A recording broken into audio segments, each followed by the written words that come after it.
তাসিন, দুটো হরফ ত আর সিন। এই দুটো হরফের এগুলোকে বলা হয় হরুফে মুকাত্তাআ। এর প্রকৃত অর্থ মর্ম সবচেয়ে বেশি ভালো জানেন কে? আল্লাহু আ'লামু বিমুরাদিহি বিহি। মুফাসসিরিনে কেরামগণ সকলেই শেষে গিয়ে এই কথাটা লিখেছেন যে এর প্রকৃত মর্ম কেবলমাত্র আল্লাহ তাআলাই ভালো জানেন। কেউ কেউ বলছেন এটা হচ্ছে সাংকেতিক শব্দ। আপনি বাজারে গেছেন, ঈশ্বরদী মার্কেটে, এখন ফয়সাল ভাইয়ের কি দোকান? বিস্কিটের দোকান। আচ্ছা, কাপড়ের দোকানের মালিকও আছেন। মনে করেন কাপড়ের দোকানে গেছেন, আপনার পরিচিত মানুষ, বন্ধু, গল্প করতে করতে উনি বিক্রি করতেছেন একটা কাপড়, একটা শাড়ি। কাস্টমার দেখেছে, দেখার পরে নেয়নি, ভাঁজ করে উনি রাখতেছেন। তখন আপনি বলেন, ভাই একটু দেন তো দেখি। নেওয়ার পরে খুব তো ভালো লাগতেছে, পছন্দ হচ্ছে, আচ্ছা এটা ভাঁজ করে দেন, আপনার ভাবির জন্য নিয়ে যাই। এখন দোকানদার বলছেন যে কাস্টমার যেহেতু নিল না, ভাবছিলাম যে আপনার ভাবির জন্য আমি রেখে দেব, তো আমার ভাবির জন্য যখন পছন্দ করেছেন তো ঠিক আছে আপনি নেন। তো প্যাকেট করবেন। এখন তার আগে উনি বলতেছেন আচ্ছা কত দিতে হবে। এখন দোকানের যিনি মালিক, উনি সেলসে যে আছে তাকে বলছে দাগ নম্বর কত দেখতো। ওই ছেলেটা দেখে বলছে 5329, 5329। এই দাগ বলার পরে মালিক বলছেন দেখেন অন্যের কাছে নিলে তো একটু বেশি নেই, তা আপনি যেহেতু আমার প্রিয় ভাই, তা আপনি বেশি না, আপনি 900 টাকা দেবেন। আচ্ছা বলেন তো 5329 এই সংখ্যার মধ্যে 900 আপনি আমি বুঝতে পারবো? এই কেবলমাত্র ওই মালিক যিনি উনি বুঝবেন, আর সেলসে যারা আছেন শিখিয়ে দিয়েছেন তারা ছাড়া আর কেউ কোনো কাস্টমার বুঝতে পারবে না। আল্লামা আব্দুল হক আব্বাসী রাহিমাহুল্লাহ, রাজবাড়ী পীর সাহেব হুজুর, উনি উদাহরণ দিচ্ছেন এইভাবে। যারা ওনার আলোচনা শুনেছেন দেখেছেন, তো উনি উদাহরণ দিচ্ছেন যে ঠিক কোরআনে এই যে আলিফ লাম মিম তাসিন মিম ইয়াসিন, এই যে সাংকেতিক শব্দগুলো, এটা হচ্ছে ওই দাগ নম্বরের মতো। এর প্রকৃত মান, প্রকৃত মর্ম কে জানেন? ওই মালিক আল্লাহই জানেন। ওইটা কাস্টমার মানে পাঠক আমরা কেউ বুঝতে পারবো না। আমাদের কাজ হচ্ছে বিশ্বাস করা। কি ঠিক কিনা বলেন? সাংকেতিক শব্দ বলার পরে এরপরে আল্লাহ তাআলা বলছেন তিলকা আয়াতুল কোরআনি ওয়া কিতাবুম মুবিন। এই যে আয়াত সামনে আসতেছে, কোরআনের যে আয়াত, এই আয়াতগুলো হচ্ছে কোরআনের। সাংকেতিক শব্দ বলার পরে বলছেন এই যে সূরা, এর মধ্যে যে আয়াতগুলো, নিদর্শনগুলো, আয়াতগুলো, এগুলো হচ্ছে কোরআনের। ওয়া কিতাবিম মুবিন, এবং সুস্পষ্ট কিতাবের। সুবহানাল্লাহ। এটা কোরআনের আয়াত, এটা কিতাবের আয়াত, এটা অন্য কোনো কিছু না। কোন কোরআন, কোন কিতাব, যার বর্ণনা এর আগে অনেকগুলো সূরাতে আল্লাহ তাআলা দিয়েছেন। আমরা পড়েছি, আমরা শুনেওছি আলোচনা। আমি নতুন করে সেদিকে যাচ্ছি না, পুরনো কথাই যাচ্ছি না। তাহলে এই আয়াতের যে মর্ম সেটি আমরা পেলাম কি, যে আয়াত আমরা এখন তেলাওয়াত করছি বা পড়ছি বা পড়বো বা জানবো বা বুঝবো, এগুলি হচ্ছে কিসের আয়াত? কোরআনের আয়াত। এগুলো হচ্ছে সুস্পষ্ট কিসের, কোন কিতাবের? কোরআন নামক কিতাবের আয়াত। এখন প্রশ্ন হতে পারে যে কোরআনের আয়াত, কিতাবের আয়াত, সুস্পষ্ট কিতাবের আয়াত বুঝলাম, কি তাহলে এগুলো দিয়ে কি হবে? এর দ্বারা উপকারিতা কি? এর মানে কি বলে যে ফিডব্যাকটা কি? কি করব না করব, প্রশ্ন আসতেই পারে মনের মধ্যে। আল্লাহ তাআলা উত্তর দিয়ে দিচ্ছেন হুদা ওয়া বুশরা লিল মুমিনিন।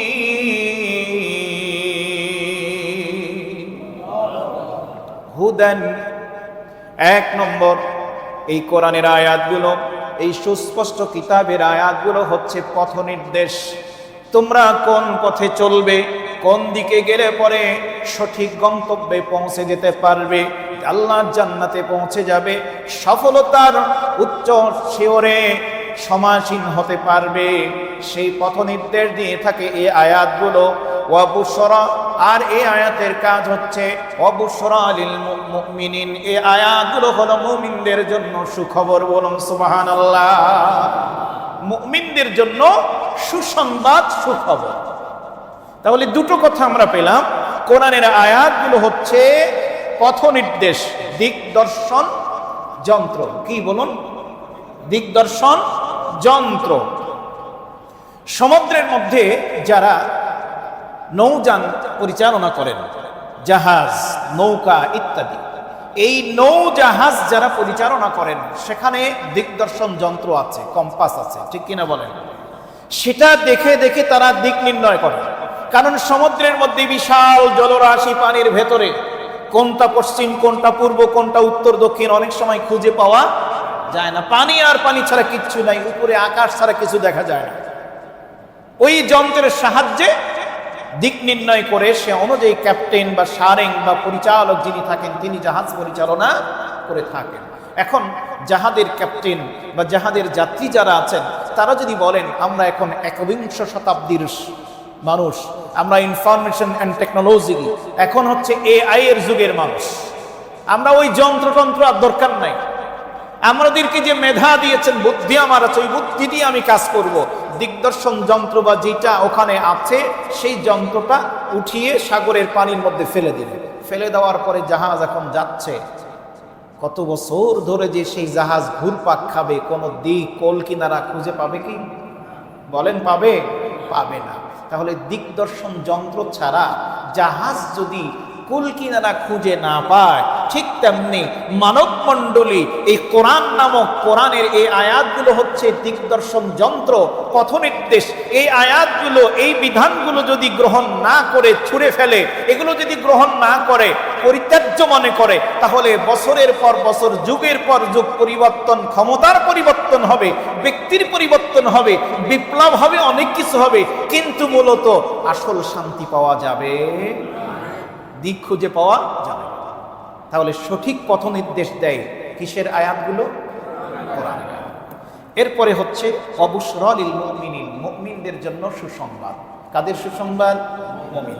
এখন প্রশ্ন হচ্ছে তাহলে মুমিন কারা? মুমিনদের জন্য সুসংবাদ। আমরা যারা এখানে বসে আছি আমরা সবাই মুমিন, ঠিক কিনা? এখন কোরআনের কাছে প্রশ্ন করলাম, কোরআন তুমি বলো মুমিন কারা? কোরআনুল কারীম এক এক করে জবাব দিয়ে দিচ্ছে। মুমিন হলো তারা, এখানেই প্রথমে বলা হচ্ছে আল্লাযীনা ইউকিমুনাস সালাতা ওয়া ইউতুনাজ যাকাতা ওয়া হুম বিল আখিরাতি হুম ইউকিনুন। সূরা নামলের 3 নম্বর আয়াতে আল্লাহ রাব্বুল আলামিন 3টি গুণের কথা বলেছেন। সকলেই বলুন কয়টি? 3টি। মুমিন হলো তারা আল্লাযীনা যারা ইউকিমুনাস সালাতা নামাজ কায়েম করে যারা, মুমিন হলো তারা। সুবহানাল্লাহ। নামাজ কায়েম করে যারা, মুমিন হলো তারা, ঠিক না? তাহলে যদি বলি মুমিন কারা, বলেন নামাজ কায়েম করে যারা। নামাজ কায়েম করে যারা। মুমিন কারা? নামাজ কায়েম করে যারা। 2 নম্বর ওয়া ইউতুনাজ যাকাতা, যাকাত আদায় করে যারা। 2 নম্বর কি? যাকাত আদায় করে যারা। 3 নম্বর ওয়া হুম বিল আখিরাতি হুম ইউকিনুন, আখিরাতের প্রতি মজবুতির সাথে দৃঢ়ভাবে বিশ্বাস করে যারা। আখিরাতকে, পরকালকে যারা একেবারে ইতমিনানের সাথে, মজবুতির সাথে বিশ্বাস করে, মুমিন হলো তারা। তাহলে এই সূরাতে আল্লাহ তাআলা 3টি গুণের কথা বললেন। সূরা আনফালের 2 থেকে 4 নম্বর আয়াত, এখানে আল্লাহ তাআলা মুমিনের 5টি গুণের কথা বলেছেন। কয়টি? সবাই বলি কয়টি? 5টি। ইন্নামাল মুমিনুনা আল্লাযীনা ইযা যুকিরাল্লাহু ওয়াজিলাত কুলুবুহুম ওয়া ইযা তুলিয়াত আলাইহিম আয়াতুহু যাদাতুহুম ঈমানা ওয়া আলা রাব্বিহিম ইয়াতাওয়াক্কালুন।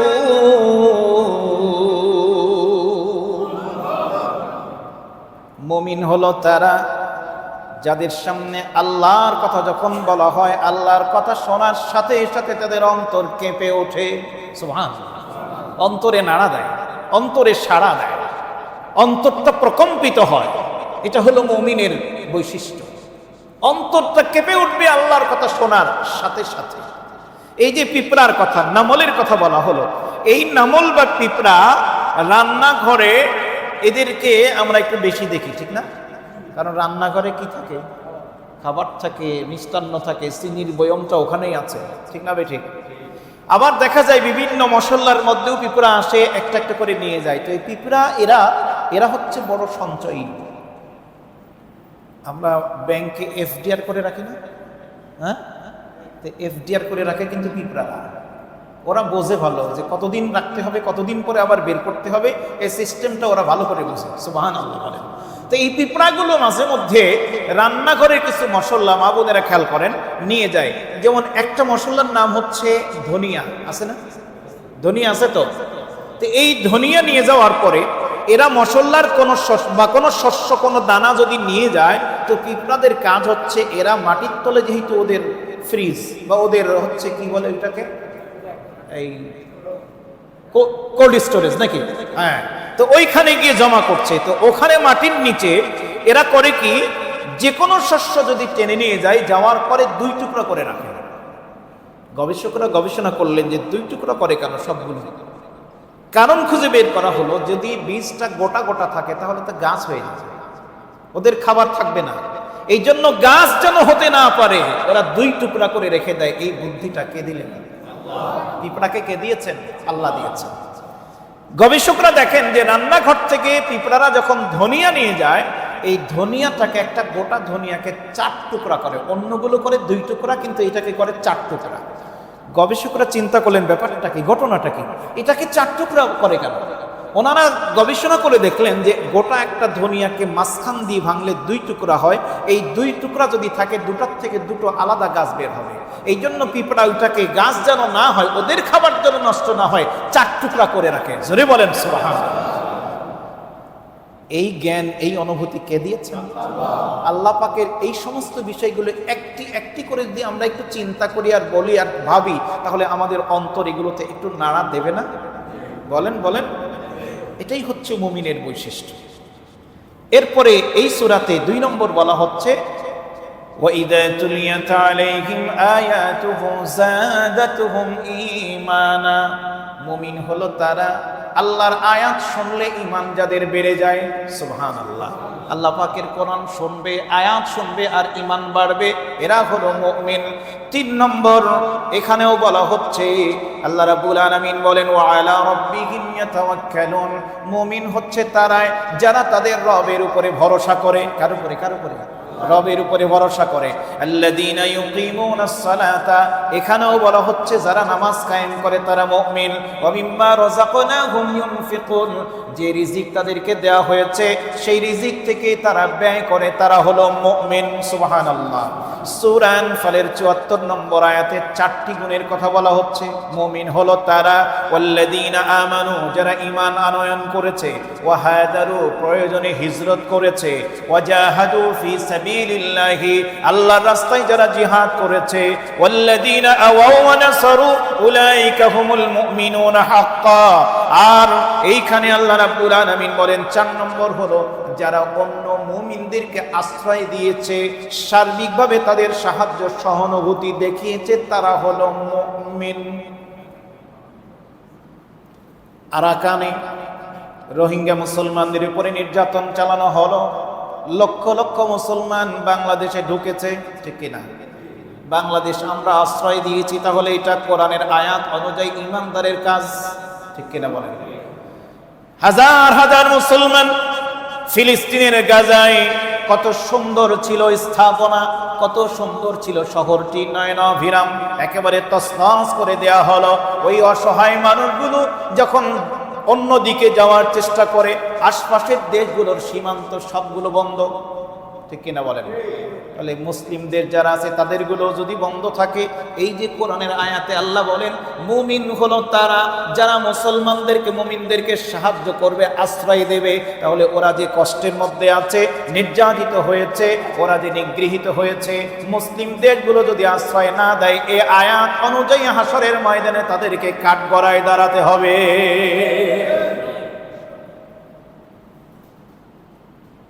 উপরন্তু আক্রমণ চালালো, সব চুপচাপ বসে থাকলো, একটা দেশ শুধু মোকাবেলা করলো, ঠিক কিনা?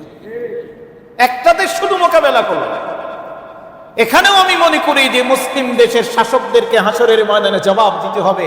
সূরা তাওবার 36 নম্বর আয়াতের আলোকে ওখানে আল্লাহ তাআলা বলেছেন এই হারাম মাসগুলো মুহররম মাস, জিলকাদ মাস, জিলহজ মাস, রজব মাস, 4টা মাসকে আশহুরে হুরুম বলা হয়েছে সূরা তাওবার 36 নম্বর আয়াতে। সেখানে আল্লাহ তাআলা বলেছেন ওয়াকাতিলুল মুশরিকিনা কাফাতান কামা ইউকাতিলুনাকুম কাফা। কাফিররা, মুশরিকরা, ইহুদিরা ওরা যদি তোমাদের বিরুদ্ধে লড়াই করে তাহলে তোমরা সম্মিলিতভাবে তাদের বিরুদ্ধে মোকাবেলা করো। নির্দেশ কার? বলেন নির্দেশনা কার? ইসরায়েল আক্রমণ করলো, উচিত ছিল মুসলিম দেশগুলো সম্মিলিতভাবে মোকাবেলা করার, কেউ করলো না, করলো একজন। কোরআনের আয়াত অনুযায়ী সে ঠিক দায়িত্ব পালন করেছে, বাকিরা করে নাই। আল্লাহর দরবারে জবাব দিতে হবে, কোনো ছাড় নাই। ঠিক কিনা বলেন?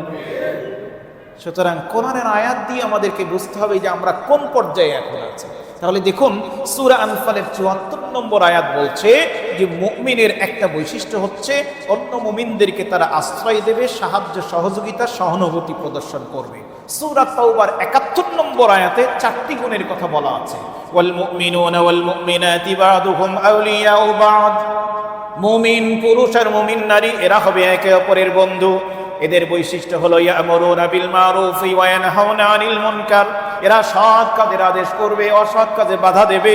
ওয়া ইউকিমুনাস সালাতা, নামাজ কায়েম করবে। ওয়া ইউতুনাজ যাকাতা, যাকাত আদায় করবে। ওয়া ইউতিউনাল্লাহ ওয়া রাসূলাহু, আল্লাহ এবং তার রাসূলের আনুগত্য করবে। উলাইকা সায়ারহামুহুমুল্লাহ ইন্নাল্লাহা আজিজুন হাকীম। আল্লাহ বলছেন এরাই আল্লাহর পক্ষ থেকে রহমত প্রাপ্ত হবে। সুবহানাল্লাহ। এরপরে চলুন আরেকটু সামনে যাই।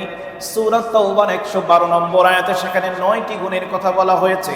আত-তাইবুনাল আবিদুনাল হামিদুনাস সাইহুনার রাকিউনাস সাজিদুনাল আমিরুনা বিল মারুফি ওয়ান নাহুনা আনিল মুনকার ওয়াল হাফিজুনা লিহুদুদিল্লাহ। মুমিনের 9টি গুণাবলী। তারা তাওবাকারী, একনিষ্ঠভাবে ইবাদতকারী, আল্লাহর প্রশংসাকারী, সিয়াম পালনকারী, তারা রুকুকারী, তারা সিজদাকারী, সৎ কাজের আদেশ দানকারী, অসৎ কাজে বাধা প্রদানকারী, আল্লাহর বিধান তথা শরীয়তের সীমারেখা রক্ষাকারী। জোরে বলেন সুবহানাল্লাহ। সূরা আল মুমিনুনের শুরুতে এখানে 7টি গুণের কথা বলা হয়েছে মুমিনদের। قد أفلح المؤمنون الذين هم في صلاتهم خاشعون والذين هم عن اللغو معرضون والذين هم للزكاة فاعلون والذين هم لفروجهم حافظون إلا على أزواجهم أو ما ملكت أيمانهم فإنهم غير ملومين فمن ابتغى وراء ذلك فأولئك هم العادون والذين هم لأماناتهم وعهدهم راعون والذين هم على صلواتهم يحافظون। এক নম্বর যারা সালাতে বিনয়ী, নামাজ আদায় করে বিনয়ের সাথে, একাগ্রতার সাথে, অনর্থক কথা, বাজে কথা থেকে যারা বিরত থাকে, যারা যাকাত আদায় করে, যারা লজ্জাস্থানের হেফাজত করে, যারা আমানত রক্ষা করে, যারা ওয়াদা প্রতিশ্রুতি পূরণ করে, আর সালাত সমূহ যারা হেফাজত করে। এরপরে আসেন সূরা নূরের 30 এবং 31 নম্বর আয়াতে। এখানে বলা আছে 3টির কথা। 1 নম্বর যারা দৃষ্টিকে সংযত রাখে, 2 নম্বর পূর্ণ পর্দা রক্ষা করে, 3 নম্বর যারা তওবা করে। সূরা নূরের 51 নম্বর আয়াতে একটি বলা হচ্ছে আল্লাহ এবং রাসূলের ফয়সালার ক্ষেত্রে যারা বলে সামি'না ওয়া আতা'না, আল্লাহ এবং রাসূলের পক্ষ থেকে বিধান দেওয়া হয়েছে, যে ফয়সালা করে দেওয়া হয়েছে, সেক্ষেত্রে ঈমানদারদের বৈশিষ্ট্য হলো তারাই হলো মুমিন যারা বলে আমরা শুনলাম, আমরা মেনে নিলাম। সুবহানাল্লাহ। তাহলে এই মিলিয়ে দেখা যাচ্ছে এই কয়েকটি আয়াত থেকে 36টা গুণের কথা বলা হচ্ছে। এই 36টা গুণ যাদের মধ্যে থাকবে তারা মুমিন। তবে কয়েক জায়গায় কয়েকটা গুণ ডাবল এসেছে, ওগুলোকে যদি বাদ দেই, সিঙ্গেল যদি ধরি, তাহলে 27 তারিখের সাথে মিল করে আমি 27টি এখন সামারি করতে চাই। কয়টি? বলেন বলেন বলেন। তাহলে মুমিন কারা? 27টি গুণ থাকবে যাদের মধ্যে, তারা হলো মুমিন। নম্বর 1 মনে রাখে, 1 নম্বর যারা ঈমান আনয়নকারী, 2 নম্বর যারা সালাত কায়েম করে, 3 নম্বর যারা যাকাত আদায় করে, 4 নম্বর যারা সিয়াম পালন করে, 5 নম্বর যারা একনিষ্ঠভাবে ইবাদত করে, 6 নম্বর যারা আল্লাহর প্রশংসাকারী, 7 নম্বর যারা তওবাকারী, 8 নম্বর প্রয়োজনে দ্বীনের জন্য যারা হিজরত করে, 9 নম্বর যারা আল্লাহর পথে জিহাদ করে, 10 নম্বর মুমিনদেরকে যারা আশ্রয় দিয়ে যাবতীয় সাহায্য সহানুভূতি প্রকাশ করে, 11 নম্বর অনর্থক কথা এবং কাজ থেকে যারা বিরত থাকে, 12 নম্বর যারা লজ্জাস্থানের হেফাজত করে, চরিত্র সংরক্ষণ করে, 13 নম্বর শালীনতা এবং নৈতিকতা যারা রক্ষা করে, 14 নম্বর পূর্ণ পর্দা যারা রক্ষা করে, এরপরে 15 নম্বর যারা আমানত রক্ষা করে, 16 নম্বর ওয়াদা প্রতিশ্রুতি যারা পূরণ করে, 17 নম্বর সৎ কাজের আদেশ দ্বারা দেয়, 18 নম্বর যারা অসৎ কাজে বাধা দেয়, 19 নম্বর আল্লাহর বিধান তথা শরীয়তের সীমারেখা যারা রক্ষা করে, 20 নম্বর আল্লাহ পাকের আলোচনা শুনলে যাদের অন্তর কেঁপে ওঠে, 21 নম্বর আল্লাহর আয়াত শুনলে যাদের ঈমান বাড়ে, 22 নম্বর যারা তাদের রবের উপরে তাওয়াক্কুল করে, 23 নম্বর আল্লাহ এবং রাসূলের ফয়সালার ক্ষেত্রে যারা বলে আমরা শুনলাম এবং মানলাম, 24 নম্বর আল্লাহ এবং রাসূলের আনুগত্য যে করে, 25 নম্বর আল্লাহর দেয়া রিজিক থেকে যারা দান করে, 26 নম্বর যারা সত্যবাদী এবং 27 নম্বর যারা সবরকারী, তারাই হলো মুমিন। এই 27টি গুণ অর্জন করার দরকার আছে না নাই? সকলেই বলেন আছে না নাই? আচ্ছা, 27টির ব্যাখ্যা দেওয়া তো সম্ভব না। আমি ছোট্ট করে পরিচিত বিষয়ের একটু করে কথা বলতে চাই। সেটা হলো এই যে সূরা আন-নামলের 3 নম্বর আয়াতে যে বলা হলো যে সুসংবাদ ওই সমস্ত মুমিনদের জন্য, 1 নম্বরে আল্লাযীনা ইউকিমুনাস সালাত, যারা কি করে? নামাজ কায়েম। কি কায়েম? বলুন। সালাত কায়েম করে। এখন আসুন সালাত কায়েম নিয়ে সামান্য একটু কথা তাফসীর থেকে আমরা জেনে নেওয়ার চেষ্টা করব ইনশাআল্লাহ। কায়েম বলতে ইউকিমুনাস সালাত, আরবিতে ইকামাতুন, এই শব্দের অর্থ হলো কোনো কিছুকে সোজা করা, দাঁড় করানো, প্রতিষ্ঠা করা। খেয়াল করি, নামাজ কায়েম করার, সালাত কায়েম করার অর্থ হলো নিয়মিতভাবে রাসূলুল্লাহ সাল্লাল্লাহু আলাইহি ওয়াসাল্লামের পদ্ধতি অনুযায়ী নামাজ আদায়ের প্রতি যত্ন নেওয়া, এটা একটা অর্থ। ইবনে আব্বাস রাদিয়াল্লাহু তাআলা আনহু বলেছেন, ফরজ আদায়, রুকু, সিজদা, তেলাওয়াতের নম্রতা এবং মনোযোগ প্রতিষ্ঠিত করা। হযরত কাতাদা রাহিমাহুল্লাহ তিনি বলছেন, নামাজ কায়েম মানে হলো নামাজের সময়ের প্রতি লক্ষ্য রাখা, ভালোভাবে ওযু করা, রুকু সিজদা যথাযথভাবে আদায় করা। মুকাতিল রাহিমাহুল্লাহ আরেকজন মুফাসসির, তিনি বলছেন সময়ের হেফাজত, পূর্ণরূপে পবিত্রতা অর্জন, রুকু সিজদা ধীরস্থিরভাবে আদায় করা, সহিভাবে কোরআন তেলাওয়াত করা, তাসবিহ, তাকবীর, আত্তাহিয়াতু, দরুদ ইত্যাদি এগুলো শুদ্ধভাবে পাঠ করার নাম হলো ইকামাতুস সালাতের একটি অর্থ। আচ্ছা, এই অর্থটা যদি আমাদের একটু পর্যালোচনায় নিয়ে আসি, আসেন তো দেখি আমরা নামাজ কায়েমের মধ্যে আসি নাকি নাই, একটু দেখি। মুফাসসিররা যে ব্যাখ্যা দিচ্ছেন, যদি ধরে নেই যে নামাজে পূর্ণরূপে ওযু করা, রুকু সিজদা ধীরস্থিরভাবে আদায় করা, মাঝে মাঝে আমরা রুকু সিজদা দেই মোরগ মুরগি কাকের চাইতে জোরে জোরে ঠকাঠক, ঠিক না বেঠিক? ট্রেন ফেল হবে, বাস ফেল হবে, এত জোরে 4 রাকাত নামাজ 1 মিনিটে শেষ। এইরকম ইন্টারসিটি মার্কা মুসল্লি সর্দিতে নাই মনে হয়, আছে? তাহলে নামাজ কায়েম হলো না। নামাজ কায়েমের একটি অর্থ হচ্ছে প্রত্যেকটা রুকনকে সঠিকভাবে ধীরস্থিরভাবে আদায় করা। এবার আসেন, নামাজে যা আমরা বলি বা পড়ি তা শুদ্ধভাবে বলা। নামাজ ভঙ্গের কারণ যে 19টি বা 20টি আছে মাসআলায়, তার মধ্যে 1 নম্বরে কি আছে? মাদ্রাসার অনেক শিক্ষার্থী এখানে আছেন। 1 নম্বরে আছে নামাজে অশুদ্ধ পড়া। নামাজে অশুদ্ধ পড়লে নামাজ কি হয়? নষ্ট হবে। আল্লাহ পাকের সন্তুষ্টির জন্য নামাজ আমরা শুরু করলাম। আমরা নামাজ শুরু করার পরে খেয়াল করেন, তাকবীরে তাহরিমার পরে যে সমস্ত দোয়াগুলো আছে, আমরা তো একটা সানা জানি, একটা পড়ি, 12টা আছে হাদিসে। এক এক নামাজে আল্লাহ রাসূল এক একটা পড়তেন, সুবহানাল্লাহ। আমরা এগুলো বললে আমরা শুধু এখানেই খুঁজে বের করার চেষ্টা করি, ইখতিলাফ খুঁজি, শুধু মাযহাব খুঁজি না। এই সমস্ত ইখতিলাফ নিয়ে কেউ পড়ে থাকবেন না, ওটা নিয়ে পড়ে থাকার সময় নাই এখন, ঠিক না বেঠিক বলেন? আপনি যেটা আমল করছেন করেন, কোনো অসুবিধা নাই। কোনো বিষয় এই ইখতিলাফের বিষয় নিয়ে ভেদাভেদ করবেন না, দলাদলি নয়, পাটাপাটি নয়। যেটি আপনি আমল করছেন করতে থাকেন, কোনো অসুবিধা নেই। এখন আমরা শুরু করলাম সূরাতুল ফাতিহা। আলহামদুলিল্লাহি রাব্বিল আলামিন, সমস্ত প্রশংসা কার? আলহামদু কণ্ঠনালীর মাঝখান থেকে আলহামদুলিল্লাহি, সমস্ত প্রশংসা আল্লাহর জন্য। এখন যদি আমি নামাজের সময় পড়ি, নামাজের মধ্যে পড়ি আলহামদুলিল্লাহ ছোট হা দিয়ে, অর্থ অনেক কষ্টে খুঁজে বের করা হয়েছে, তার অর্থ দাঁড়াচ্ছে সমস্ত ছেঁড়া ফাটা নেকড়া আবর্জনা নোংরা আল্লাহ। এখন বলেন আপনি প্রশংসার পরিবর্তে যদি আল্লাহকে নোংরা কিছু দেন, এই নামাজ আল্লাহর কাছে যাবে? এটা নামাজ কায়েম হবে? আপনি পড়তেছেন, আল্লাহ তাআলা কোরআনে বলেছেন সূরা নাসর যেমন, ফাসাব্বিহ বিহামদি রাব্বিকা আস্তাগফিরহু, ফাসাব্বিহ বিহামদি, আপনার রবের প্রশংসার সাথে তাসবিহ পড়ুন। হা আছে। এখন আমি উচ্চারণের সময় কি করলাম? ফাসাব্বিহ বিহামদি রাব্বিকা ওয়াস্তাগফিরহু। খেয়াল করেন, ফাসাব্বিহ বিহামদি আছে, পড়ে ফেললাম ফাসাব্বিহ বিহামদি, মাঝখান থেকে হা বাদ বিবি চলে আসলো। ঠিক আছে, ফাসাব্বিহি অর্থ হলো আপনার রবের প্রশংসাতে আপনার রবকে গালি দেন, গালি দেন। হ্যাঁ, ফাসাল্লি লিরাব্বিকা ওয়ানহার, আপনার রবের জন্য সালাত আদায় করুন, ওয়ানহার কোরবানি করুন। এখন আপনি যদি পড়েন ফাসাল্লি লিরাব্বিকা ওয়ানহার, আছে ওয়ানহার বড় হা দিয়ে পড়লেন, ছোট হা দিয়ে, অর্থ হয়ে গেল আপনার রবের জন্য নামাজ পড়ুন আর ধমক দিন। কুল হুয়াল্লাহু আহাদ, বলুন আল্লাহ। কুল মানে বলা, বলো, নির্দেশ দেওয়া হচ্ছে বলো বা বলুন, দুই নুক্তাওয়ালা কফ। আপনি আমি পড়লাম কুল হুয়াল্লাহু আহাদ, যেই কাফে নুক্তা নাই ছিল, বলুন আল্লাহ এক, হয়ে গেল খাও আল্লাহ এক। তাহলে এবার আপনারাই ফতোয়া দেন, এখন আপনারাই মুফতি, বলেন দিকে এইরকম উল্টাপাল্টা পড়লে নামাজ হবে? এটা আল্লাহর কাছে যাবে?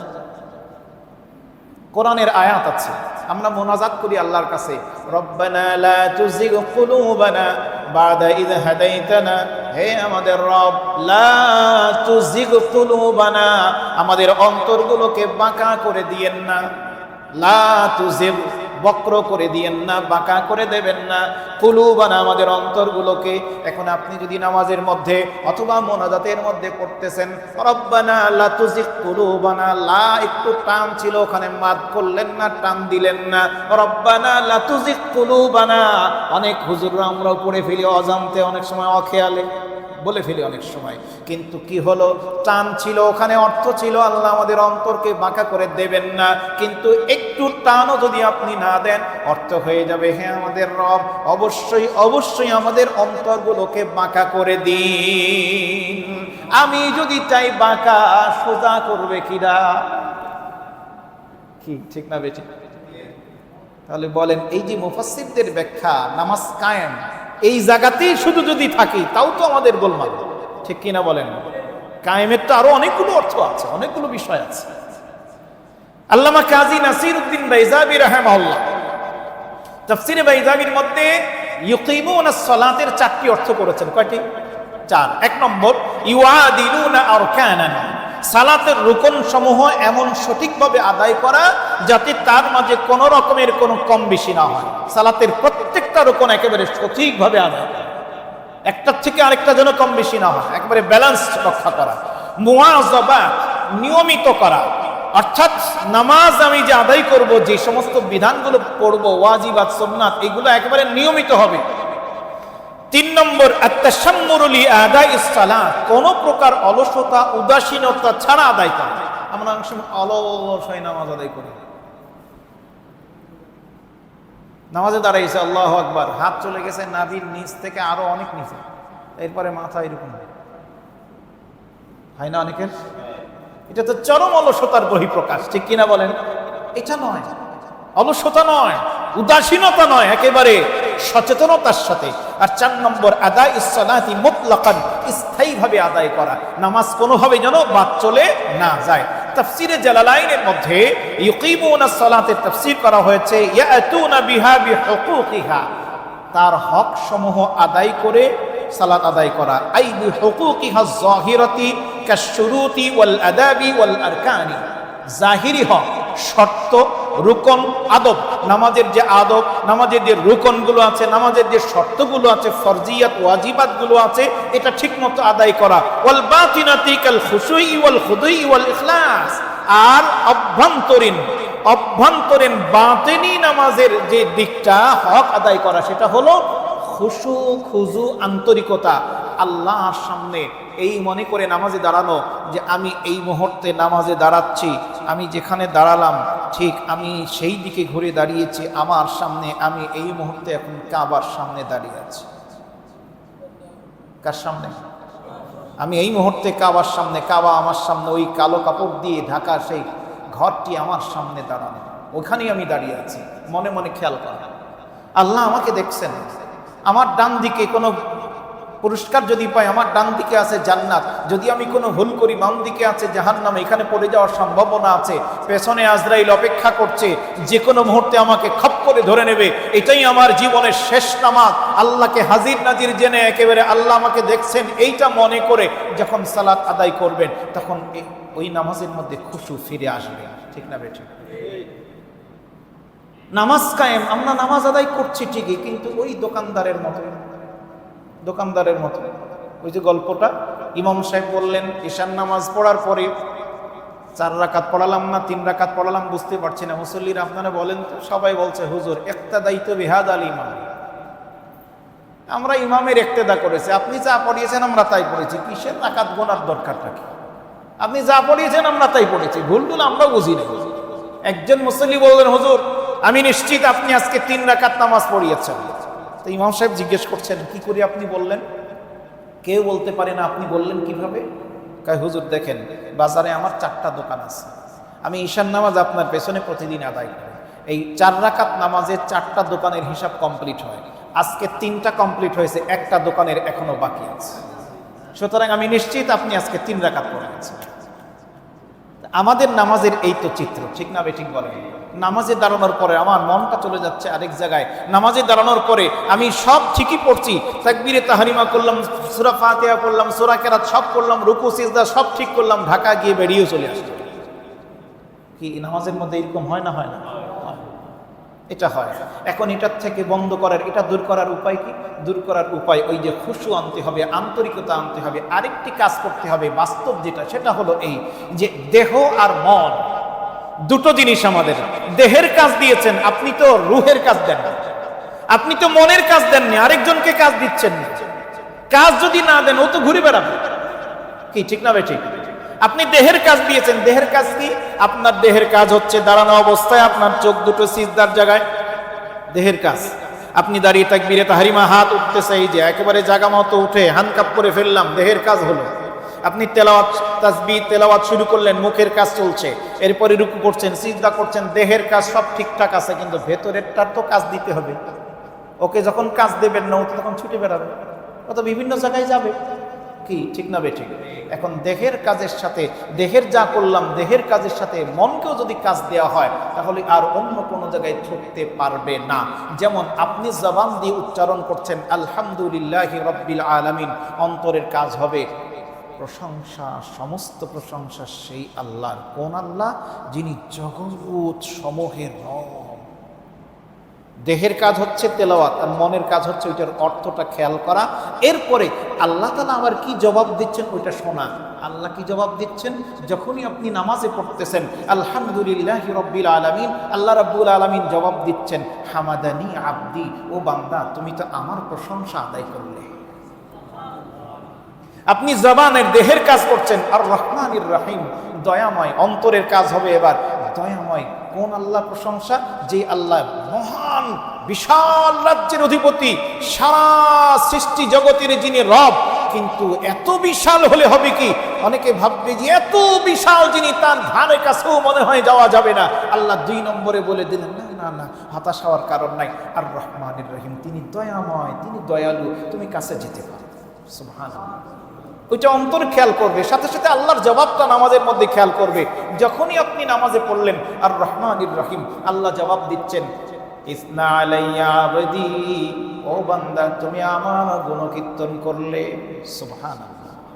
আপনি আমি যখন পড়ি মালিক ইয়াউমিদ্দিন, জবানের কাজ দেহের কাজ হলো, অন্তরের কাজ হবে যতই আল্লাহ দয়াবান হন না কেন, তিনি দয়াবান, তিনি রহমান, তিনি রাহিম। আমি যা কিছু করি না কেন তিনি আমাকে ওই দয়ার সাগর যেহেতু, দয়ালু যেহেতু, মাফ করে দেবেন। অতএব যা খুশি তাই করতে পারবো। অন্তর চিন্তা করবে কখন, না না, যেই মাত্র জবানে উচ্চারিত হবে মালিক ইয়াউমিদ্দিন, অন্তর তখন ভাববে ওহ না, তো না, যা খুশি তা করা যাবে না। ওই দয়াময় রহমান তিনি তো আবার বিচার দিবসের মালিক, যা আমি করব তা তো ওই দিন আমাকে কড়ায় গন্ডায় বুঝিয়ে দেওয়া লাগবে, ঠিক কিনা? মালিক ইয়াউমিদ্দিন আপনি বলার সাথে সাথে রাসূল বলেন, আল্লাহ রাব্বুল আলামিন জবাব দেন, মাজ্জাদানি আবদি, আমার বান্দা তুমি আর আমার বড়ত্ব প্রকাশ করলে।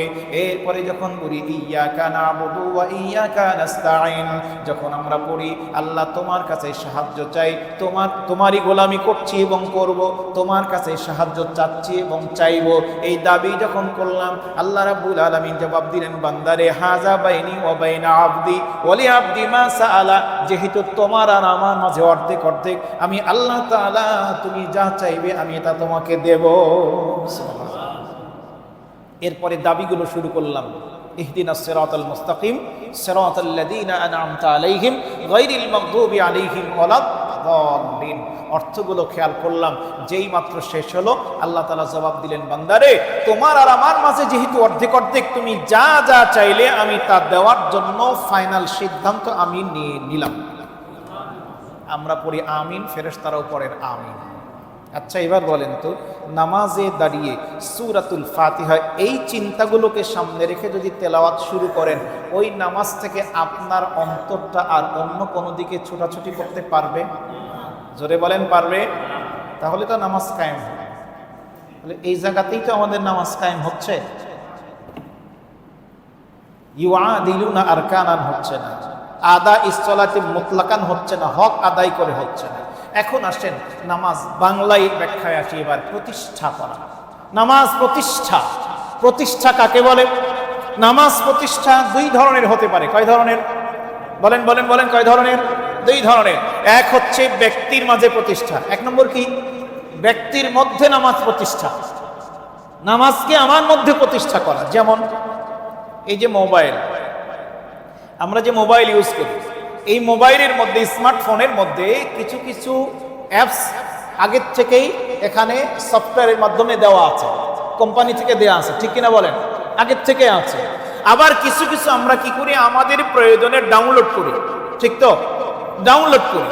এরপরে কি করি, আমরা ডাউনলোড করার পরে আমরা কি করি, আমাদের মধ্যে ওই অ্যাপসগুলোকে ঢুকাইছি।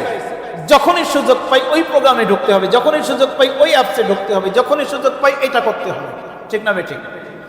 আমরা যেমন খুব ভালো করে খেয়াল করেন, নিঃশ্বাস নেই, ক্ষুধা লাগলে খাই, ক্লান্তি লাগলে ঘুমাই, এটা আল্লাহর পক্ষ থেকে এই প্রোগ্রামগুলো, এই অ্যাপসগুলো, এগুলো আল্লাহর পক্ষ থেকে আগের থেকে ইনস্টল করা আছে, ঠিক না বেঠিক? কিন্তু এগুলোর বাইরে আমরা কি করি, কেউ কেউ গান শুনতে ভালোবাসে, কেউ গল্প পড়তে ভালোবাসে, কেউ গল্পের বই পড়তে ভালোবাসে, কেউ খেলাধুলা করতে ভালোবাসে, কেউ প্রচুর টিভি দেখতে ভালোবাসে, কেউ দেখা যাচ্ছে যে ওই চ্যাটিং করতে ভালোবাসে, কি ঠিক না বেঠিক? ফলে দেখা যায় যে ওই স্বাভাবিক আল্লাহর পক্ষ থেকে যেগুলো সেটিং করা আছে সেগুলোর বাইরে বাকিগুলো যখনই সুযোগ পাই তখনই খেলার দিকে টান দেয়, যখনই সুযোগ পাই তখনই মোবাইলের দিকে টান, যখনই সুযোগ পাই তখনই গল্পের বইয়ের দিকে, যখনই সুযোগ পাই তখনই টিভির দিকে, ঠিক না বেঠিক বলেন? নামাজকে ব্যক্তির মধ্যে প্রতিষ্ঠা করা মানেই হলো এই যে আমার মধ্যে নামাজটা হবে ওই রকম, ওই যে প্রয়োজনীয় ইনস্টল করার মতো, যে আমি যখনই সুযোগ পাবো তখনই নামাজ, যখনই সুযোগ পাবো তখনই নামাজের চিন্তা ব্রেনের মধ্যে, যখনই আমি অন্য কাজ থেকে অবসর হব তখনই নামাজের ভাবনা আমার মনের মধ্যে আসবে। এটাকে হচ্ছে ব্যক্তির মধ্যে নামাজ প্রতিষ্ঠা করা।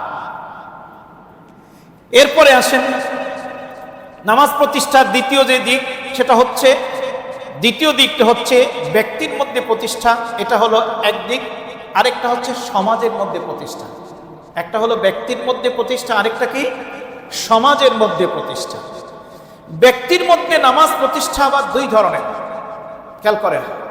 ব্যক্তির মধ্যে নামাজ প্রতিষ্ঠা দুই ধরনের। একটা হলো নামাজকে ব্যক্তির মধ্যে প্রতিষ্ঠিত করা, যেটা উদাহরণ দিলাম, নামাজকে আমার মধ্যে ঢোকানো এক। দ্বিতীয় হচ্ছে নামাজের শিক্ষাকে ব্যক্তির মধ্যে ঢোকানো, নামাজের শিক্ষাকে ব্যক্তির মধ্যে ঢোকানো। নামাজ থেকে কি শিক্ষা আমরা পাচ্ছি? সকল কাজে আল্লাহকে স্মরণ করা। নামাজ থেকে শিক্ষা পাচ্ছি আল্লাহর আদেশ মানার মানসিকতা সৃষ্টি করা। কারণ নামাজের মধ্যে আল্লাহ ছাড়া কারোটা আমরা মানি। কথা বলেন, নামাজে আল্লাহ ছাড়া কারোটা মানি? একটু উদাহরণ দেই। একটু আগে মাগরিব পড়েছি, এরপরে ঈশার নামাজ পড়বো। আজকে জুমা গেছে। এখন মনে করেন এই অরণখোলা মসজিদ অথবা মসজিদে কোবা বা ঈশ্বরদীপ কেন্দ্রীয় মসজিদের ইমাম সাহেব হুজুর জুমার দিনে উনি একামত হয়ে গেছে, মুসল্লিদের দিকে লক্ষ্য করে বললেন, সম্মানিত মুসল্লিয়ানে কেরাম, আমি দীর্ঘদিন আপনাদের এখানে আছি, আপনারা সম্মান করেন, শ্রদ্ধা করেন, ভালোবাসেন, এই করেন সেই করেন, আমি যা বলি তাই শোনেন। আজকে একটু রুচি চেঞ্জ হবে। কি, এতদিন তো আমরা এই বাংলাদেশ থেকে পশ্চিম দিকে কেবলা এদিকে ঘুরে নামাজ পড়েছি, আজকে আমি এই মুহূর্তে দক্ষিণ পাশে গিয়ে দিল্লির দিকে মুখ করে নামাজ শুরু করব। সবাই আপনারা আমার পেছনে ইক্তেদা করেন। কেউ শুনবেন? মানবেন? আমি যদি বলি, বাইতুল মুকাররমের খতিব সাহেব যদি বলেন, মক্কাতুল মুকাররমার ডক্টর আব্দুর রহমান আস-সুদাইসি উনি যদি বলেন, তাও শুনবেন না? ডক্টর ইউনুস সাহেব যদি বলেন যে এতদিন ওইদিকে ঘুরেছে, এখন চীনের দিকে ঘুরে নামাজ শুরু করো, না হলে 3 মাসের জেল দিব, শুনবেন কেউ? বলে হুজুররা বললেও শুনবেন না, ভয় দেখালেও শুনবেন না। কেন? কারণ এখানে আল্লাহ ছাড়া কারোটা মানি না। আল্লাহর নির্দেশ কি? আল্লাহ বলছেন, ফাওয়াল্লি ওয়াজহাকা শাতরাল মসজিদিল হারাম। আল্লাহ বলছেন, তুমি তোমার চেহারা মসজিদুল হারামের দিকে ঘোরাও। তাহলে নামাজ স্টার্টিং এ আমরা আল্লাহ ছাড়া কারোটা মানলাম না। ঠিক না বেঠিক? এই শিক্ষা তো নামাজ দিচ্ছে আমাকে। দাঁড়ানোর পরে নামাজের মধ্যে আপনি সানা পড়েছেন, সূরা ফাতিহা পড়বেন, অন্য সূরা পড়বেন বা আয়াত পড়বেন, সেটা না করে আপনি কি করলেন? আপনি নবীর হাদিস পড়া শুরু করলেন। বুনিয়াল ইসলামু আলা খামসিন শাহাদাতি আল্লা ইলাহা ইল্লাল্লাহ ওয়া আন্না মুহাম্মাদান আবদুহু ওয়া রাসূলুহু ওয়া ইকামিস সালাতি ওয়া ইতাইজ যাকাতি ওয়াল হজ্জি ওয়া সাওমি রমাদান। পড়া শুরু করলেন হাদিস। পেছন থেকে মাদ্রাসার ছাত্ররা পিচ্চিরা থাকলে শুরু করে দিবে লোকমা। ঠিক না বেঠিক? আর আপনারা পেছন থেকে ভাববেন আমরা হাফেজ না হলেও ওই তারাবির নামাজ তো নিয়মিত পড়ি, 5 ওয়াক্ত পড়তেছি, জীবনে তো কোনোদিন ক্বালা ক্বালা রাসূলুল্লাহ সাল্লাল্লাহু আলাইহি ওয়াসাল্লাম এই ধরনের শব্দ তো কোরআনের কোনো জায়গায় শুনিনি। হুজুর আজকে কি পড়তেছে? কানা ঘোষা শুরু হয়ে যাবে, নামাজ পেছন থেকে অনেকে ছেড়ে দেবে। ঠিক না বেঠিক? তাহলে দেখেন, উনি হাদিস পড়ছেন নামাজে, তাও হচ্ছে না, মানছি না। কেন? কারণ আল্লাহর আইন উনি লঙ্ঘন করেছেন। আল্লাহ কি বলেছেন? ফাকরাউ মা তায়াসসারা মিনাল কোরআন। কোরআনের যেখান থেকে সহজ সেখান থেকে পড়ো। কোরআন পড়তে হবে নামাজে, অন্য কিছু পড়লে হবে না। তাহলে নামাজে আল্লাহ ছাড়া অন্য কারোটা মানলাম? মানছি না। বাস্তবতা বলছে আমি। দেখেন, এরপরে 3 নম্বর আসেন, সূরা কেরাত ঠিক মতোই পড়া হয়েছে, কমপ্লিট। এখন ইমাম সাহেব যাবেন রুকুতে, যাবেন, রুকুতে না গিয়ে পেছন থেকে আমি তাকবীর দিয়ে একেবারে ডাইরেক্ট খটাস করে সিজদায় চলে গেলাম।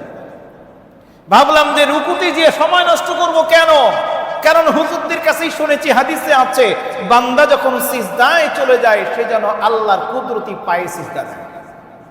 ইউনাজি রব্বাহু, হাদিসের পরিভাষা, যখন বান্দা সিজদা দেয় তখন সেই ইউনাজি রব্বাহু, তার রবের সাথে ডাইরেক্ট কথা বলে। আল্লাহু আকবার। সিজদা হচ্ছে আল্লাহর একেবারে ডাইরেক্ট কাছাকাছি। তাহলে এখানে যদি আপনি চিন্তা করেন যে সিজদাই যখন একেবারে কাছে, এত কাছের বিষয়, মাঝখানে রুকু দিয়ে সময় কিল করার দরকারটা কি? সময় নষ্ট করব কেন? শুধু সিজদাই দেব, নামাজ হবে? করি কি কেউ? আমরা এরকম করি না। কেন করি না?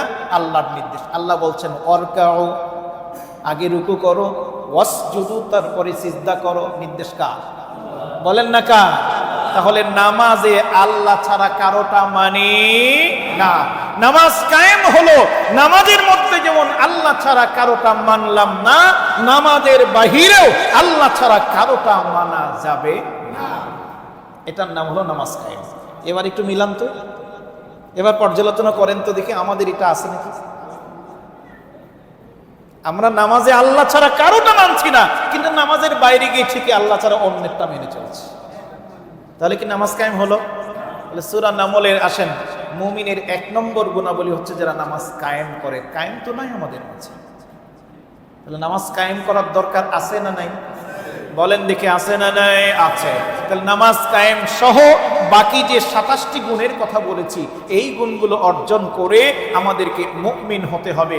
আর মুমিন যদি হতে পারি তাহলে মুমিনদের জন্য আল্লাহর পক্ষ থেকে প্রতিশ্রুতি ওয়াদা আছে 27টি। কয়টি? আস্তে বলেন, আরো আস্তে।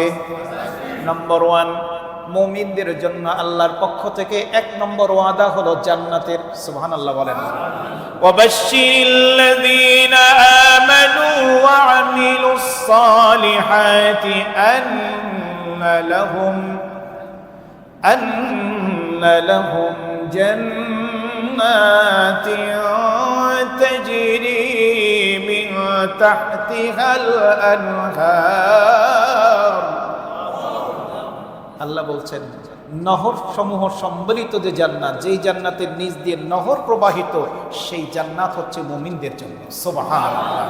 কুল্লামা রুজিকু মিনহা মিন সামারাতির রিজকা, বিভিন্ন রকমের ফল ফলাদের রিজিক তাদেরকে দেওয়া হবে। তাদের সামনে যখন দেওয়া হবে বলবে, আরে এই আম তো ঈশ্বরদীতে খেয়ে এসেছি লিচু, এই আম তো খেয়ে এসেছি বাঘায়, চাঁপাইনবাবগঞ্জে, রাজশাহীতে, মনে হবে দুনিয়ার আমের মতো, দুনিয়ার লিচুর মতো, কাঁঠালের মতো। কিন্তু আল্লাহ বলছেন যে নো ওয়া উতুবিহি মুতাশাবিহা, ওটা মনে হবে বটে কিন্তু স্বাদ হবে একেবারে ভিন্ন। সুবহানাল্লাহ। ওয়া লাহুম ফিহা আজওয়াজুম মুতাহহারা, জান্নাতের মধ্যে থাকবে তাদের জন্য পবিত্র স্ত্রী, পবিত্র স্বামী। ওয়া হুম ফিহা খালিদুন, সেখানে তারা চিরকাল অবস্থান করবে। সুবহানাল্লাহ। তাহলে মুমিনদের জন্য আল্লাহর পক্ষ থেকে 1 নম্বর ওয়াদা কিসের? বলেন বলেন বলেন।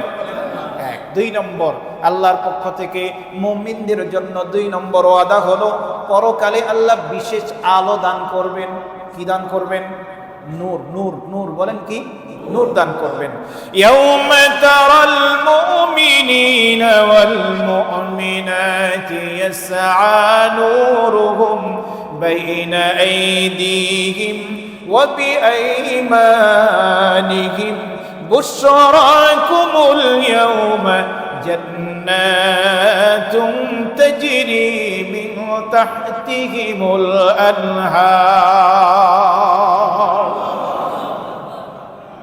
আল্লাহ তাআলা বলছেন ইয়াউমা তারাল মুমিনিনা ওয়াল মুমিনাত, যারা মুমিন পুরুষ আর মুমিন নারী হবে তাদেরকে ইয়াসআ নূরুহুম বাইনা আইদিহিম ওয়া বিআইমানিহিম, তাদের সামনে পেছনে ডানে বামে চতুর্দিকে নূর আলো ছোটাছুটি করতে থাকবে। বলুন সুবহানাল্লাহ।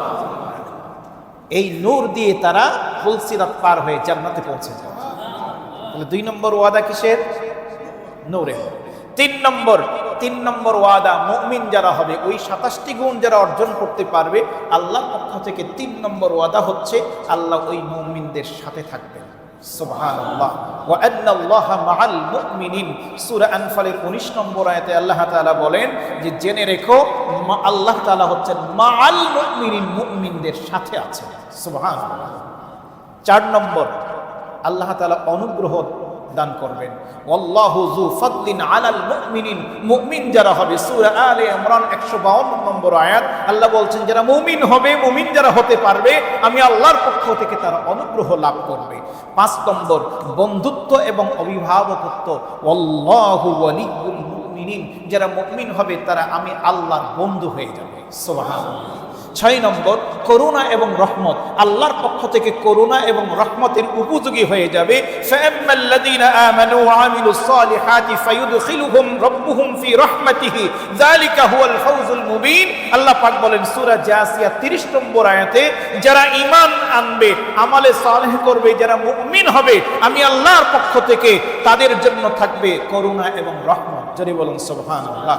7 নম্বর, যারা মুমিন হবে তাদের জন্য আল্লাহর পক্ষ থেকে 7 নম্বর ওয়াদা হলো তারা হবে বিজয়ী। কি হবে? কি হবে? কি হবে? বলেন বলেন বলেন।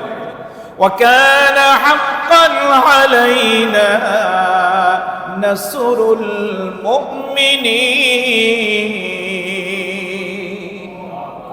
আল্লাহ বলেন মুমিনদেরকে সাহায্য করা আমি আল্লাহর জন্য হক, ওয়াজিব। সুবহানাল্লাহ। আল্লাহর পক্ষ থেকে ওয়াদা। 8 নম্বর ওয়াদা হলো মুমিন যারা হবে তাদের গুনাহ আল্লাহ মুছে দেবেন। ওয়াল্লাযীনা আমানু ওয়া আমিলুস সালিহাতি লানুকাফফিরান্না উকাফিরুন্না আনহুম সাইয়্যাতিহিম, তাদের গুনাহগুলো আমি আল্লাহ তাআলা মিটিয়ে দেব। সুবহানাল্লাহ। 9 নম্বর, আল্লাহ এবং মুমিন বান্দাদের মাঝে পরস্পরের মধ্যে আল্লাহ ভালোবাসা মজবুত করে দেবেন। সুবহানাল্লাহ। 10 নম্বর, কোন প্রচেষ্টা বৃথা যাবে না।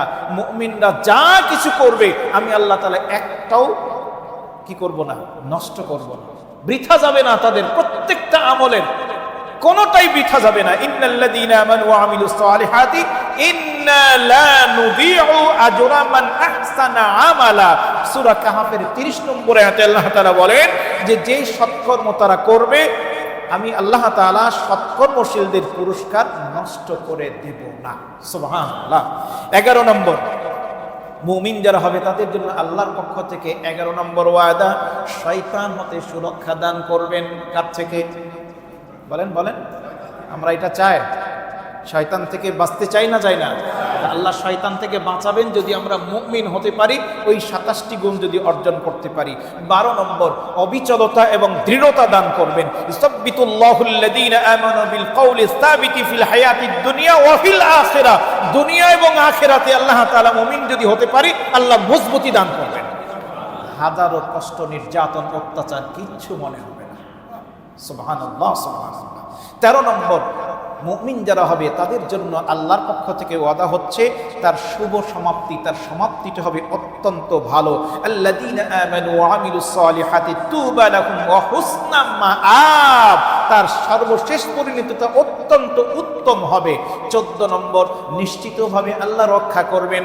সুম্মা নুনাজ্জি রুসুলানা ওয়াল্লাযীনা আমানু কাযালিকা হাক্কান আলাইনা নুনজিল মুমিনিন। আল্লাহ রাব্বুল আলামিন বলেন, ইতিপূর্বে আমি নবী রাসূলগণকে যেইভাবে রক্ষা করেছিলাম, ফেরাউনের কবল থেকে মূসা এবং বনি ইসরাইলকে রক্ষা করেছি, নমরুদের কবল থেকে ইব্রাহিমকে রক্ষা করেছি, ওই আবু জাহেল মার্কাদের হাত থেকে বিশ্ব নবীকে, সাহাবায়ে কেরামকে রক্ষা করেছি, ঠিক একইভাবে আমি রব্বুল আলামিন হাক্কান আলাইনা নুনজিল মুমিনিন, মুমিন যারা হবে তাদেরকে রক্ষা করা আমি আল্লাহর উপরে দায়িত্ব। বলুন সুবহানাল্লাহ। 15 নম্বর, পথ নির্দেশ দান করবেন, সঠিক নির্দেশনা আল্লাহ তাকে দিয়ে দেবেন যদি মুমিন হয়। 16 নম্বর, মুমিন হতে পারলে বরকত দিবেন কে? জোরে বলেন। ওয়ালাউ আন্না আহলুল কুরা আমানু ওয়াত্তাকাউ লাফাতাহনা আলাইহিম বারাকাতিম মিনাস সামাই ওয়াল আরদ। আল্লাহ রাব্বুল আলামিন বলেন, দেশের লোকেরা, জনপদের লোকেরা তারা যদি ঈমানদার হয়, পরহেজগারি যদি অবলম্বন করে, দুর্নীতি যদি না করে, যদি আল্লাহর উপরে ভয় করে, আল্লাহকে যদি ভয় করে, তাহলে আমি রাব্বুল আলামিন আসমান আর জমিনের সমস্ত বরকতের দরজা আমি আল্লাহ ওদের জন্য খুলে দেব। মুমিন হতে পারলে আল্লাহ তাআলা বরকত দেবেন। এই বরকত বোঝার জন্য বেশি দূরে যাওয়ার দরকার নাই। মাত্র 3 বছর আগে আফগানিস্তানে যে হুজুরেরা এখন ক্ষমতায়, হুজুর মার্কারা ক্ষমতায় না? হ্যাঁ, টুপিওয়ালা, পাগড়িওয়ালা, দাড়িওয়ালা, জুব্বাওয়ালা, পাঞ্জাবিওয়ালা, এরা এখন আফগানিস্তানে ক্ষমতায়। সারা পৃথিবীর মিডিয়া একেবারে তোলপাড় করে ফেললো যে এরা দেশ চালাতে পারবে না, এদের অর্থনীতি ভেঙে পড়বে, অমুক হবে, তমুক হবে, এই হবে, সেই হবে। ঠিক কিনা বলেন? ওরা ক্ষমতায় আসার সাথে সাথে জারি করলো আল্লাহ পাকের বিধান। আল্লাহ পাকের বিধান অনুযায়ী শুরু করে দিল। বিশ্বনবী বলেছেন, কোন এলাকায়, কোন দেশে, কোন অঞ্চলে যদি রাষ্ট্রীয়ভাবে আল্লাহ পাকের কোরআনের হদ সমূহের মধ্য থেকে একটি মাত্র হদ যদি জারি করা হয়, তাহলে 40 রাত ধরে রহমতের বৃষ্টিতে যে বরকত না হবে তার চাইতে বেশি হবে ওই একটি মাত্র হদ জারি করলে। খেয়াল করেন, 40 রাত রহমতের বৃষ্টি, যে বৃষ্টিতে কোনো অকল্যাণ নাই, কোনো ক্ষতি নাই, শুধু কল্যাণ আর কল্যাণ। এইরকম বৃষ্টি যদি 40 রাত ধরে হয়, এটার যা উপকার, এর চাইতে একটি হদ যদি জারি করা হয়, রাসূল বলেন ওই এলাকা আল্লাহ ওই 40 রাতের চাইতে বেশি বরকত দান করে। হদ কি জিনিস? হদ হচ্ছে ইসলামের শাস্তি আইন। ইসলামের শাস্তি আইন হলো 3 ধরনের। একটা হলো কেসাস জাতীয়, একটা হলো হদ জাতীয়, আর একটা হলো তাজিরত। কেসাস কি? কেউ হত্যা করেছে, প্রমাণের ভিত্তিতে তাকেও হত্যা, সমান সমান। কেউ কারো নাক কেটেছে, তারও নাক কাটতে হবে, কান কেটেছে তারও কান, কেউ হাত ভেঙেছে তারও হাত, আঙ্গুল কেটেছে তারও আঙ্গুল, সমান সমান। কেসাস বলা হয় এটাকে। হদ হচ্ছে চুরি করেছে একজন, প্রমাণিত হলো, কোরআনের বিধান কি? চুরি করলে কি করা? হাত কেটে দেওয়া। জেনা করলে অবিবাহিত হলে 100 বেত্রাঘাত, বিবাহিত হলে রজম করা। এ তো কোরআনের বিধান, তাই তো?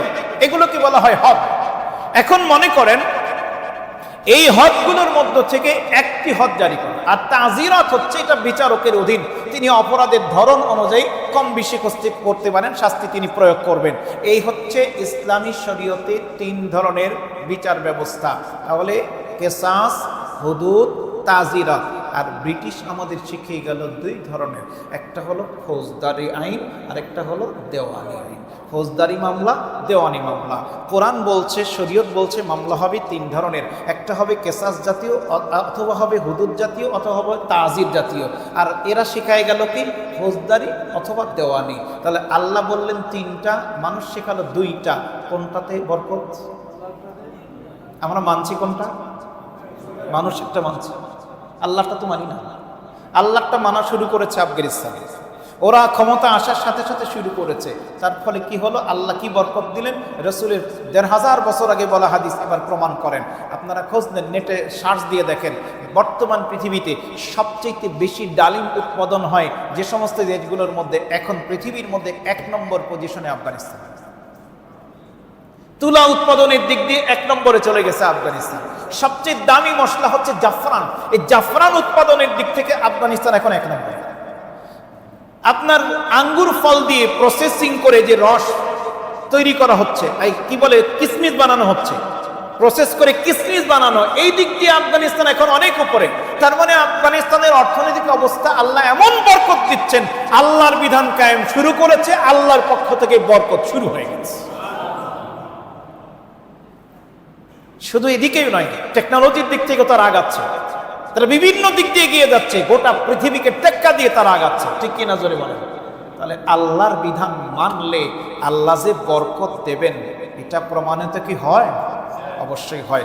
আল্লাহর পক্ষ থেকে মুমিন হতে পারলে 17 নম্বর ওয়াদা হচ্ছে শান্তি এবং নিরাপত্তা দান করবেন। 18 নম্বর, সময় যেহেতু কম আমি শুধু পয়েন্ট বলে যাচ্ছি, 18 নম্বর হলো ক্ষমা এবং মাগফিরাত আল্লাহ তাআলা দান করবেন। 19 নম্বর পূর্ণ মূল্য প্রদান করবেন। 20 নম্বর কোন ভয় এবং দুশ্চিন্তা তাদের থাকবে না।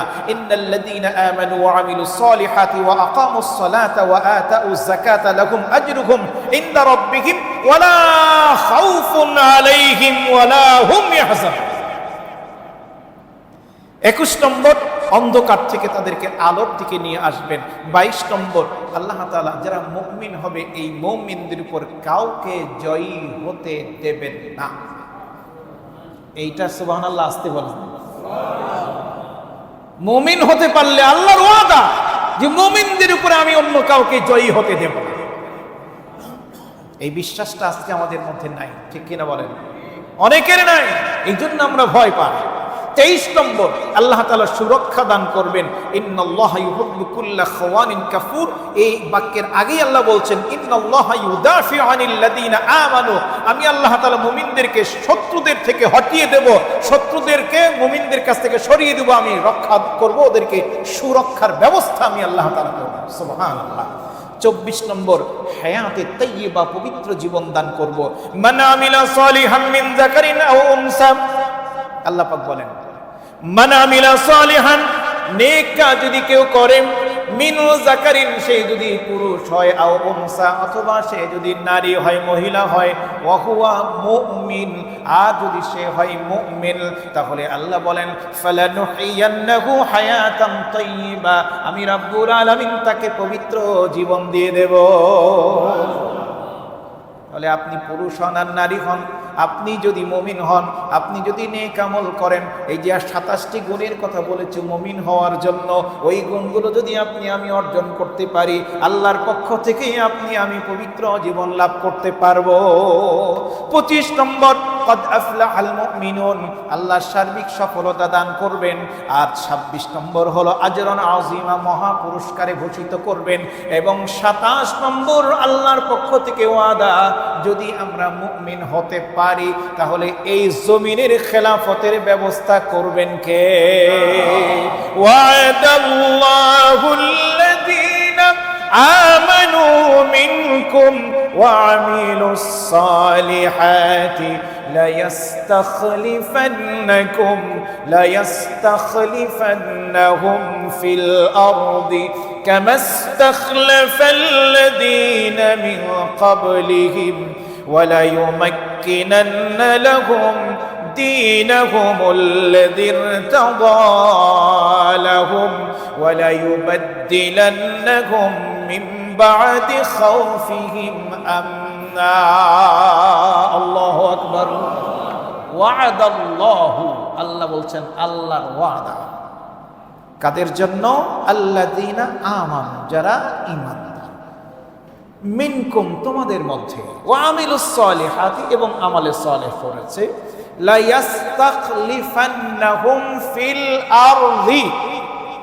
লাম তাকিদ নুন তাকিদ দুটো একসাথে আরবি ব্যাকরণে খেয়াল করেন আল্লাহ বলছেন আমি অবশ্যই অবশ্যই তাদেরকে জমিনের খেলাফত দান করব তাহলে আপনি ক্ষমতা চান মুমিন হওয়া লাগবে ঠিক কিনা বলেন মুমিন হতে পারবেন না যতই লাভান ক্ষমতার জন্য আল্লাহর কাছে গ্রান্টেড হবে না হয়তো মানুষ দিতে পারে কিন্তু আল্লাহর কাছে সেটি গ্রহণযোগ্যতা লাভ করবে না তাহলে এই যে 27টি ওয়াদা আল্লাহর পক্ষ থেকে মুমিনদের জন্য এটি পাওয়ার জন্য আমাদের মুমিন হওয়ার দরকার আছে না নাই জোরে বলেন আছে না নাই আল্লাহ তাআলা সে কথাটাই বলছেন যে মুমিনদের জন্য এই যে সূরা নামলের মধ্যে আল্লাহ বললেন না অবুশরা লিল মুমিনিন মুমিনদের জন্য সুসংবাদ এই যে সুসংবাদের ব্যাখ্যা এতক্ষণ আমি এতগুলো দিলাম তাহলে মুমিন হওয়ার দরকার আছে তো আল্লাহ তাআলা কবুল করুন জোরে বলুন ইন্নাল্লাযীনা লা ইউমিনুনা বিল আখিরাতি